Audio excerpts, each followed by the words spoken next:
A man stumbles on a rundown mansion while running from repo men and meets a famous actress from a prior generation who changes his life forever. What do automatic sliding doors, barcodes, birth control, Barbie dolls, the polio vaccine, hula hoops, pacemakers, credit cards, superglue, and microchips have in common? None of them existed when Sunset Boulevard came out. Sunset Boulevard doesn't rely on anything but a great story and great acting to keep the audience interested. This is a film noir that tells you the ending of the movie in the opening scene. We see a young man floating lifeless in a pool. Who is this man, and how did he get here? And the rest of the movie is the story that led to that moment in the pool. It is narrated by William Holden, who plays our lead, Joe Gillis, a talented screenwriter who just can't get anyone to buy what he's writing. When a young woman tells him, "I thought you had talent," he replies, "That was last year. This year, I'm trying to make a living." Holden was only 32 years old when Sunset Boulevard came out. Does this look like a man who is only 32 years old? It is true what they say. People in the olden days sure do look older. Sunset Boulevard just has this great, warm, lived-in tone throughout the entire length of the movie. There were not really any big twists, and while the story was interesting, it doesn't feel unique. What makes the movie so great is that just everything works perfectly together. Director Billy Wilder knows how to plot a story to keep it interesting every single minute. This feels like a movie that wouldn't have the same charm if it were in color. The black and white adds so much. And the set pieces, especially in the mansion, are just so visually stimulating. There's a giant fireplace that reminds me of the comically large fireplace in another old classic film, Citizen Kane. But of course, the true stars of the movie are William Holden's Joe Gillis and Gloria Swanson as the aging silent movie starlet Norma Desmond, who emotes so much with just her face. Well, she had to, because when she starred in movies, there was no talking. Now, as she starts to go off the deep end, there was a scene that gave me the same creepy vibe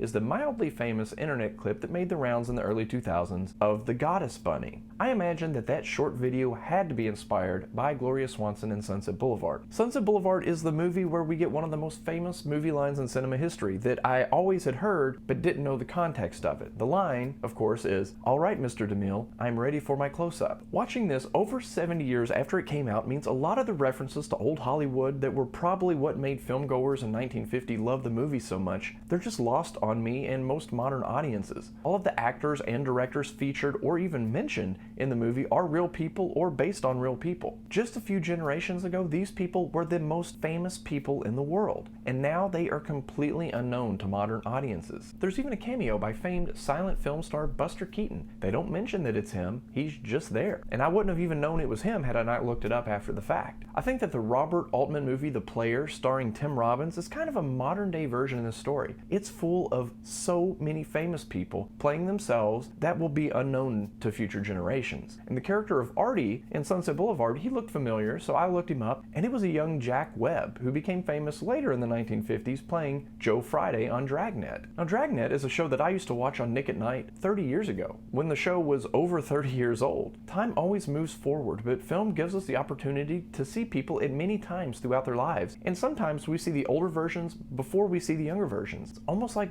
being in a time machine. How else could I have seen Jack Webb as an old man when I was a kid and see him as a young man when I'm an adult? It actually kind of blows my mind if I think about it too much. The men in Sunset Boulevard all have that slight Edward G. Robinson tone to their voices, you see.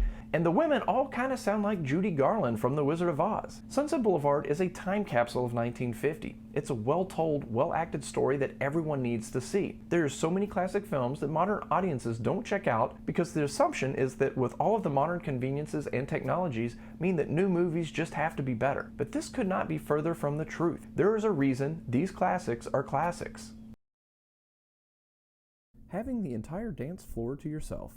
Riding around in style, sitting on a couch surrounded by photos of yourself, stumbling upon a rundown mansion, watching silent films in a smoky room, writing a screenplay in your bathrobe,